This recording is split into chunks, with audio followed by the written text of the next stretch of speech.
ดยากเฮ้ยเข้าข้างทางตอนนี้กำลังเดินทางไปเมืองแบงแขวงอุดมไซเมืองแบงเอาปะเมืองนอนไปแม่งเรื่อยๆขี่รถจักรเลาะย้อนไหลมันคือบนไหลเงี้ยโอเคเจอกันญี่ปุ่นเลยจุกรูยินดีต้อนรับทุกท่านเข้าสู่เมืองแบงแขวงอุดมไซโอเคเขาขี่รถมาได้ประมาณจักรทีครับโอ้โหออกมาแต่จักรทีโอ้โหเลยไปเลยไปหน้าเรื่อยๆเดี๋ยวเขาไปเมืองแบงแล้วเขาก็จะไปเมืองฮุนต่อนะอันนี้เนาะโอเคลุยกันเลยวู้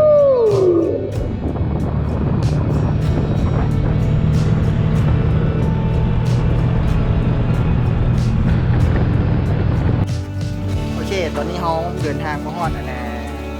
เกือบฮอดครึ่งทางแล้วเรามาแวะกินปลาอยู่บ้านเจียวไม่ได้เนาะหนองปลาลูกปลาสังเกตลูกปลามันก็หลายทีนี้เขาจะวานจวดเดี๋ยวถ้าเบิ้งน้องมาสิได้หรือบ่ได้ถ้าเบิ้งน้ำกันแวะกินปลาหน่อยนึง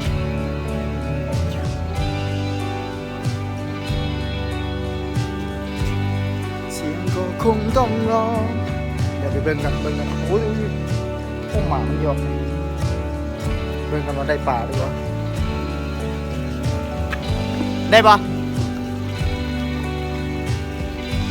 เปิดอ่ะ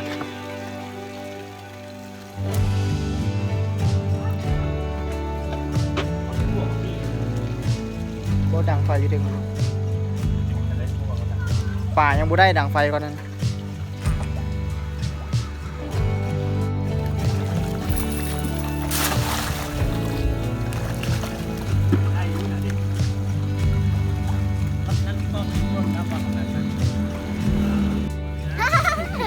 ดีได้แล้วเดี๋ยวดิอุ้ยคักฮือขึ้นเลยเอาขึ้นเลยเอา2 ตัว 3 ตัวก็พอแล้วนะอ๋อบุญ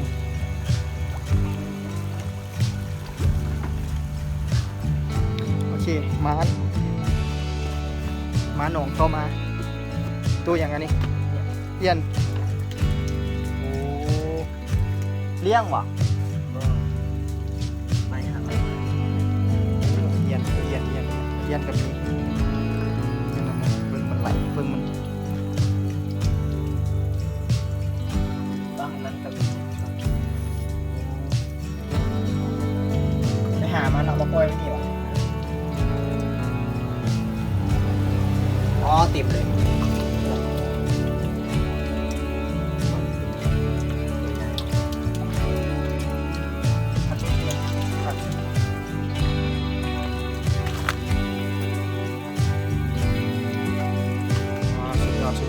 เย็นเต็มเลย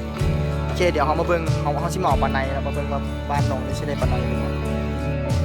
อันที่เห็นอยู่นี่มันป่าประเด็นนี้คือป่าว่าเงียบอยู่นี่เบิ่งต้นยางไปเบิ่งฟังนี่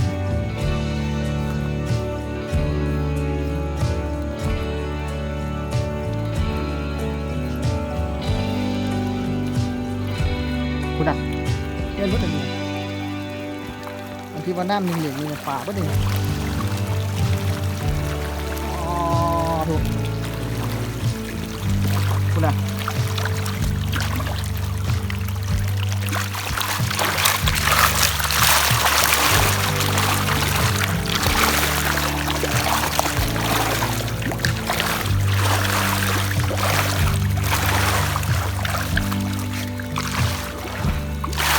อันนี้มันดงป่าเนาะนี่นะ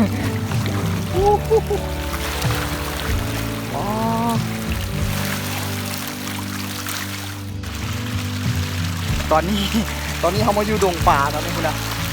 ป่าสุดยอดเลยคุณนะดงป่าผมคือมันหลายใช่ปะเดี๋ยวนั่งกันคุณนะจับเอาก็ได้เลยเดี๋ยวไม่กัดมือกูแซ่ป่าตอดมือกูกดแมน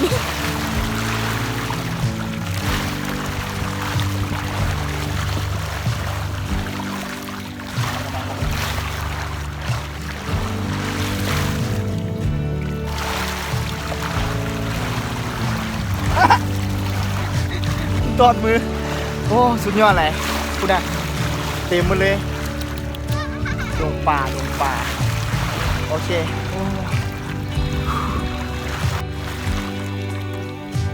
โอเคเดี๋ยว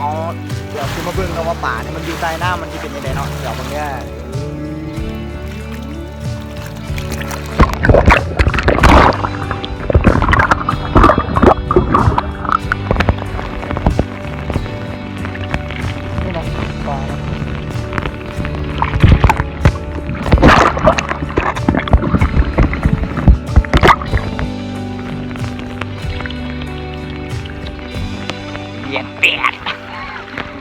คุณนะเบิ่งปากมัน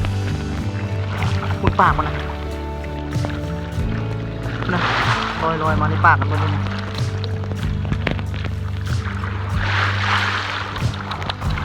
สังเกตเบิ่งอ้อมข้าง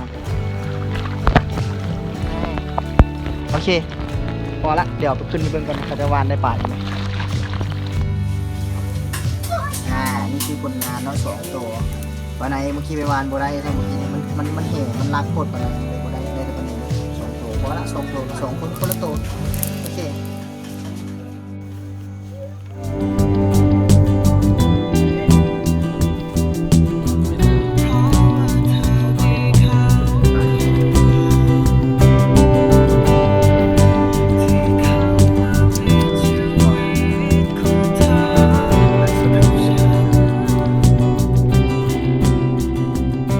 เขาก็เดินทางมาฮอดเมืองหุ่นเนาะเมืองหุ่นแข่งอุดมไซมาแวะซื้อปิ้งเย็น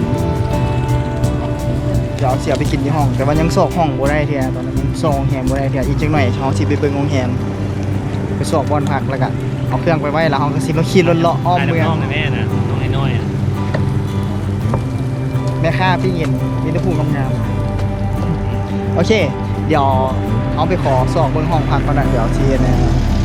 ซื้อจากนี้แล้วเราจะไปรอบนบ้านพักแล้วกันเอาเครื่องเอาอย่างไว้อาบน้ำมันก็จะตื้มให้อยู่คนก็จะตื้มให้อยู่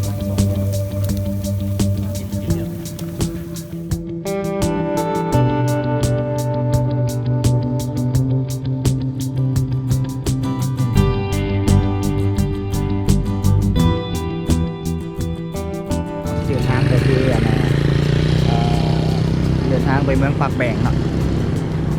ไปกลับว่าใจเอาขนาดเขาเดินทางมาจากเมืองไซมานอนอยู่เมืองหุ่นคืนนึงเลยเดี๋ยวเขาจะไปเมืองปากแบงไปเมืองปากแบงไปกลับแล้วก็ชิกลับเมืองไปนอนเมืองไซระยะทางกับไปกลับกับประมาณอยู่300 ปลายกิโลโอเคสู้ๆโอเคไปเจอกันอยู่เมืองปากแบงเลยเท่าไหร่10,000 เงินบ่ใส่ครับ10,000 วะได้ปะเนี่ยโอเคตอนนี้เรามาฮอดเมืองปากแบงแม่นบอกเมืองปากแบงกันปะเดี๋ยวสิพาขี่ชมเมืองปากแบงนิดนึงแล้วก็สิออกโอเคดูมาอากาศโคตรร้อนเลยบอกเลยว่ากลับไปนี่ดำแน่นอนโอเคเดี๋ยวเบิ่งตัวเมืองละเดี๋ยวขี่รถเลาะเป็นตัวเมืองแล้วก็ขี่ออกไปขวาอุ้ยไม่อย่างอันนี้จุดชมวิวอ้าวเอารถไปใส่นี่มันบอกโอเคเดี๋ยวสิพาขึ้นไปเบิ่งวิวแล้วสิเบิ่งเห็นตัวเมืองกันแหละเมืองปากแบงนะเป็นบ่โอเคที่ขึ้นไปเบิ่งโอ้พอดีมันจวดถึกบอลเนาะเบิ้งย่างสุดจริงโอเคเดี๋ยวเขาขึ้นไปเบิ่งกันเลยโอเคสุดยอดในที่สุดเขาก็เดินทางมาฮอดแล้วเดี๋ยวเขาย่างขึ้นไปเบิ่งจุดชมวิวเดิน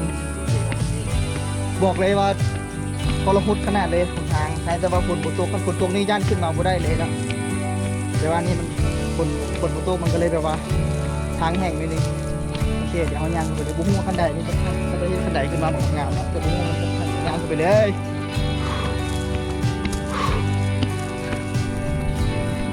กูเมื่อยก็ให้มันหู้ไป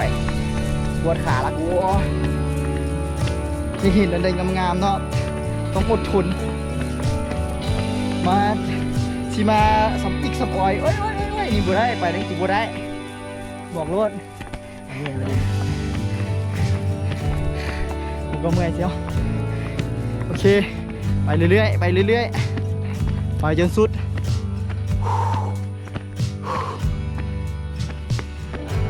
คันโบห่มเสื้ออย่างนี้นะดำแน่นอนบอกรถเขียนตัวนี้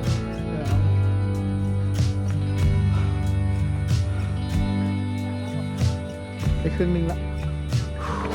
โอเคไปเรื่อยๆไปเรื่อยๆอีกแป๊บนึงกันฮอดแล้ว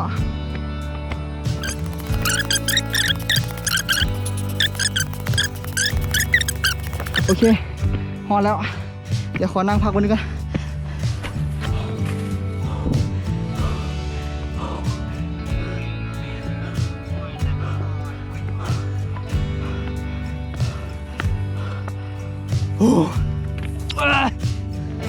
โอเคไปต่อกันเลยโอ้อันนี้จุดชมวิวเมืองแบงเนาะผมเป็นเมืองแบงเมืองปากแบงจุดชมวิวเมืองปากแบงเดี๋ยวเขาขึ้นไปนั่งยูทูบกันเมื่อยโอเคโอ้จะมีตูบให้โอเคพอแล้วเมื่อยเดี๋ยวจะให้เบิ้งตัวเมืองปากแบงจะมีน้ำของหลายพันเดี๋ยวขอพักคนนึงก็ได้เดี๋ยวจะเอาให้เบิ้งขอพักแป๊บนึง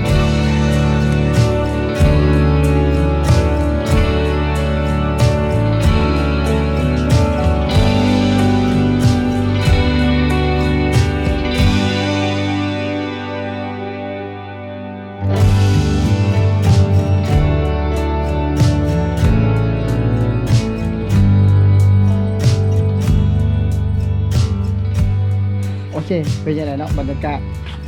สุดยอดฟ้านี่จะเป็นเมืองปากแบงเนาะจะเป็นตัวเมืองปากแบงแล้วก็จะมีน้ำของไหลผ่านเมืองปากแบงฝั่งนั้นก็จะเป็นน้ำของแล้วก็เป็นตัวเมืองปากแบงเหมือนกันมันจะยาวจะเรียบตามเรื่องน้ำของแล้วก็ที่เป็นคนอีก11กิโลจะมีกว่าทางน้ำของเนาะแล้วก็นั่นจะเป็นบอลเดือดเป็นบอลจอดยนต์เวลามียนต์อย่างมาลงตัวนี้โอเค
โอเคแล้วเขาก็เดินทางมาฮอดขวาข้ามน้ำของอยู่ที่เมืองปากแบกเนาะ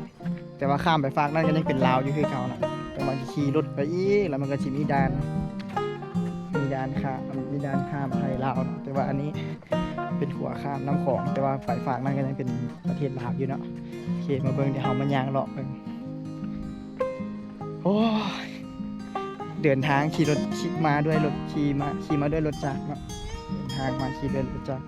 สุดยอดหลายบรรยากาศข้างทางถือว่าโอเคเลยสุดยอดบ่ให้เว้าเลยขอน้ำของเดี๋ยวย่างข้ามไปฟังนั่นกัน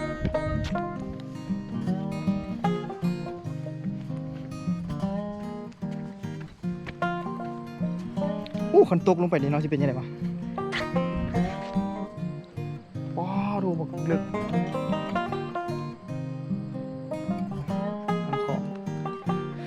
โอเคเดี๋ยวเรามาเดินทางกันนะ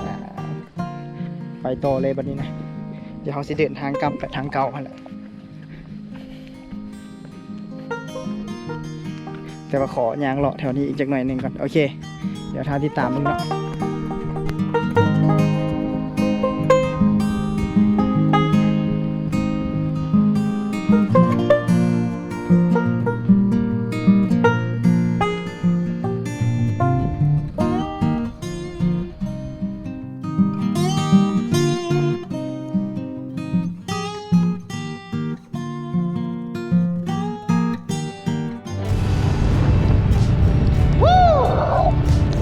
ในที่สุดเขาก็มาเจอฝนกันได้เนาะหลังจากที่เขาขึ้นมาดูทางเหนือเขาว่าเขาอยากเจอฝนผ่านมา8-9 มื้อมาเจอฝนจักเดียววันนี้เขามาเจอฝนเขาก็เลยแข่งเลยอยากเจอฝนทางเหนือฝนทางเหนืออยากเจอฝน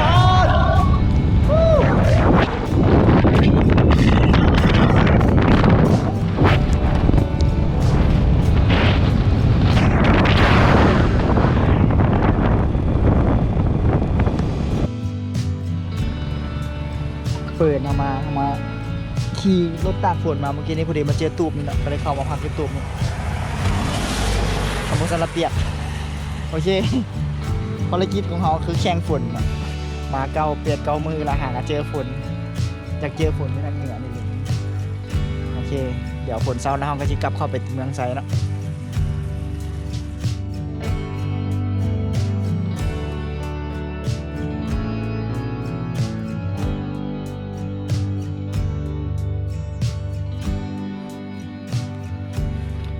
สุดยอดหลายบรรยากาศข้างทางเนาะ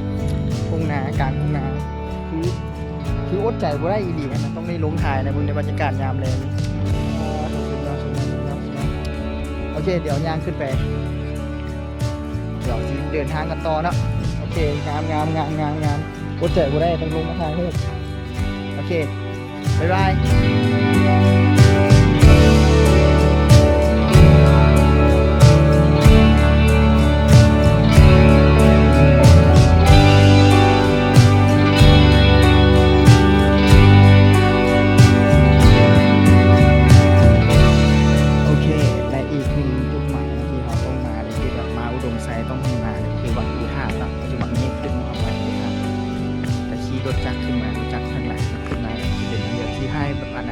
ในเบื้องหลังมันเป็นยังไง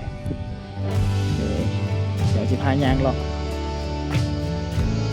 นี่คือวัดภูธาตุบุญหัวนี่เป็นเดินพระเนี่ยน่าจะมีชื่อหรือว่าบุญมีวัดภูธาตุอยู่ทางด้านเทิงนะวัดภูธาตุเดี๋ยวย่างกันในเบื้องกันเองถือว่าโอเคนะบรรยากาศยามแรงโอ้โหสุดยอดเลยบรรยากาศยามแรงงามเดี๋ยวย่างหลอกต้องมองเป็นจัดยางคือวันนี้กันยังเมื่อยละโอเคไปกันเลย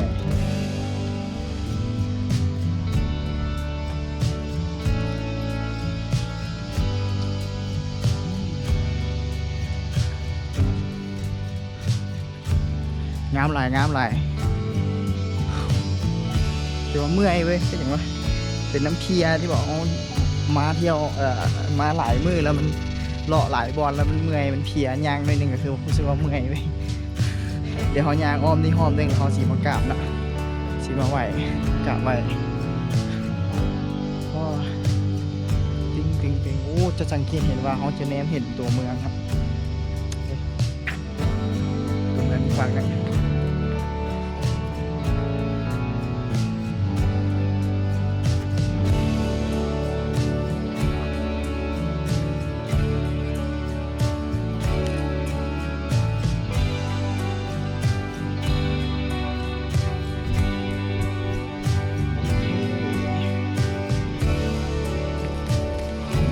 โอเค